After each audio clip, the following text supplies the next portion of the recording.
దేవునికి ప్రియమైన సంఘమా, ఈరోజు దేవుడు మనకి ఇచ్చిన ప్రవచన వాక్యం ఇదియే.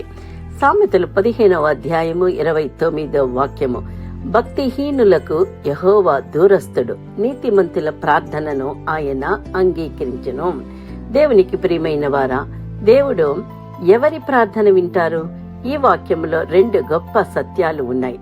భక్తిహీనులకు యెహోవా దూరస్తుడు, నీతిమంతుల ప్రార్థనను ఆయన అంగీకరించును.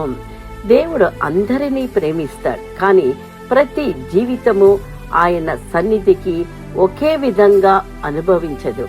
పాపంలో, గర్వంలో, తిరుగుబాటులో నడిచే మనిషి దేవునికి దగ్గరగా అనిపించుకోలేడు. కానీ నీతిని వెంబడించే పశ్చాత్తాపంతో, వినయంతో దేవుని ఆశ్రయించే వారి ప్రార్థన దేవుని హృదయాన్ని తాకుతుంది. ప్రార్థన పెదవుల మాటలు కాదు, ప్రార్థన దేవునితో ఉన్న సంబంధం. నీతిమంతుని ప్రార్థన అంటే పాపమే లేని పరిపూర్ణ మనిషి ప్రార్థన కాదు, దేవుని వైపు తిరిగిన హృదయం కలిగిన మనిషి ప్రార్థన. హన్నా కన్నీటితో ప్రార్థనను దేవుడు విన్నాడు. హన్నా తన దుఃఖముఖముతో దేవుని మందిరానికి వెళ్లి హృదయపూర్వకంగా ప్రార్థించింది. ఆమెను మనుషులు అర్థం చేసుకోలేదు, కానీ దేవుడు ఆమె మొర విన్నాడు. హృదయం పగిలిన ప్రార్థనను నిజమైన ప్రార్థన కదా. దేవుడు తన ప్రార్థన ఆలకించి జవాబునిచ్చెను. దానియేలు నీతిమంతుని ప్రార్థనకు స్వర్గం స్పందిస్తుంది. దానియేలు రాజాజ్ఞ భయపడకుండా రోజుకి 3 మార్లు ప్రార్థించెను. ఆయన జీవితం పరిశుద్ధమైనది, స్థిరమైనది, పరిస్థితులు కాదు, కానీ ఆత్మీయ స్థిరత్వమే ప్రార్థన యొక్క శక్తి. ఏలియా నీతిమంతుని ప్రార్థన ప్రభావితమైనది. ఏలియా కూడా ఒక మనిషే, కానీ దేవునితో అతని సంబంధం గట్టిదై ఉండెను. అతని ప్రార్థన వర్షాన్ని ఆపింది, మళ్ళా వర్షం తెప్పించింది. దేవునికి దగ్గరగా నడిచే వ్యక్తి ప్రార్థన ప్రకృతిని మారుస్తుంది.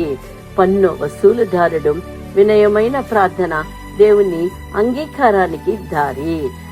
పరిసయ్యుడు తన నీతిని చెప్పుకున్నాడు.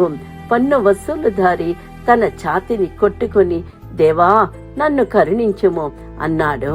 దేవుడు గర్వపు ప్రార్థన కంటే వినయపు మొరను త్వరగా వినే దేవుడు. కొర్నేలియస్ దేవుని వెతికిన హృదయానికి దేవుడు గౌరవిస్తారు. కొర్నేలియస్ దేవునికి భయపడే మనిషి. అతని ప్రార్థనలో దేవుని సన్నిధానానికి చేరేయి. దేవుని వెతికే హృదయం ఎప్పుడు నిర్లక్ష్యం చెయ్యబడదు. ఒక చిన్న ప్రార్థన.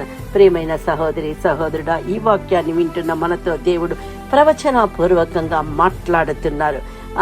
హన్నా లాగా కన్నీటి ప్రార్థన చేయుటకు, దానియేలులాగా స్థిరముగా ఉండుటకు, ఏలియాలాగా విశ్వాసముతో మొరపెట్టుటకు, సుంకరిలాగా వినయముతో కృపతో ప్రార్థన చేసేందుకు, కొర్నేలియస్ లాగా భయపడి దేవుని ముందు నడుచుకునే ఒక తరుణాన్ని దేవుడు మనకి ఇచ్చి ఆశీర్వదిస్తున్నారు. ఈ వాక్యాన్ని మనకని స్వతంత్రించుకుందామో, ఆశీర్వదింపబడదామో. ఆమేన్. Please like, subscribe and comment. Thank you.